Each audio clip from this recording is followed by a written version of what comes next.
We're so grateful to have the opportunity to be on this journey with you.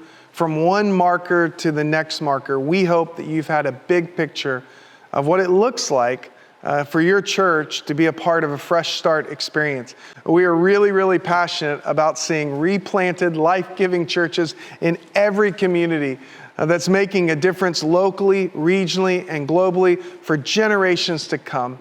And we come to the last marker, which is celebrate the kingdom wins.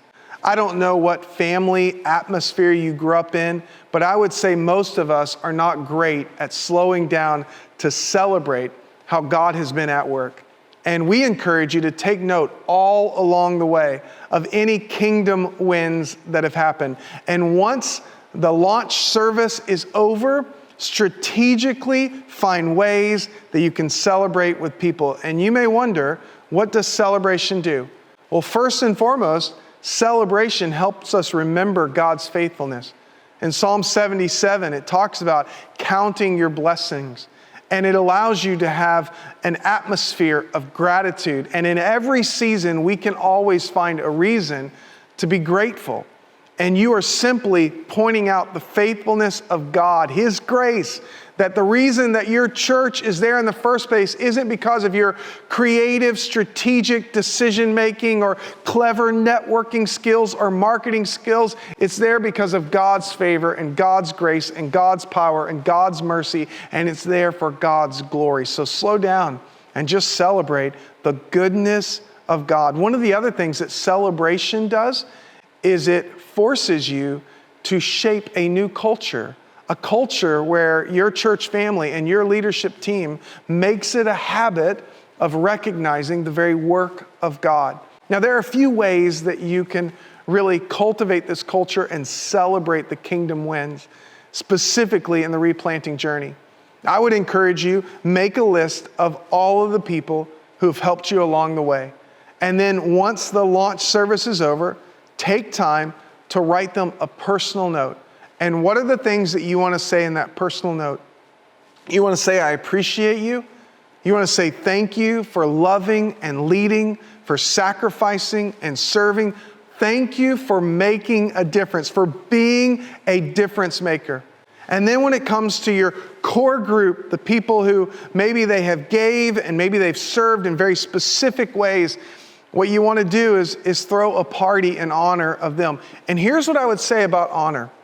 Where there is a breakdown of honor, there is a breakdown of blessing. But where there is a breakthrough of honor, I promise you, there is a breakthrough of blessing. And so what I would do is, whether it's at your house or perhaps you have a larger amount of people, I would find a place and I would make wonderful food.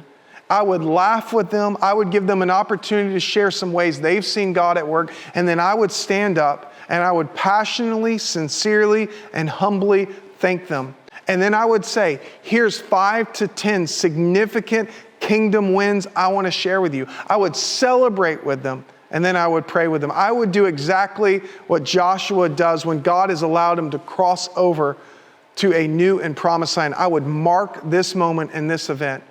Now, who are the people that you often forget to celebrate with? Well, they're your family, aren't they? And I would say your family needs the best of you, not the worst of you. And so if you're married, this is the perfect time to take your spouse out to a really nice restaurant and spare no expense and make sure that it's budgeted for, and take time to laugh and enjoy and let your spouse know how grateful you are for them. And if you have kids, I would do the exact same with them if they're age appropriate. And with my spouse, I would make sure to do this every single year. And what are you doing? You're cultivating a heart of gratitude.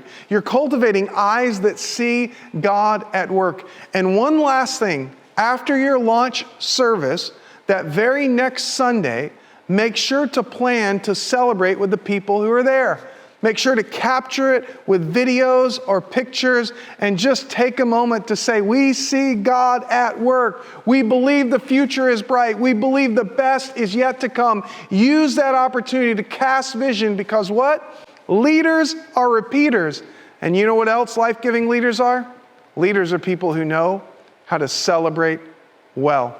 So we thank you for allowing us the opportunity and the privilege and the honor to be on this journey with you. We can't wait to see what God does in and through your church.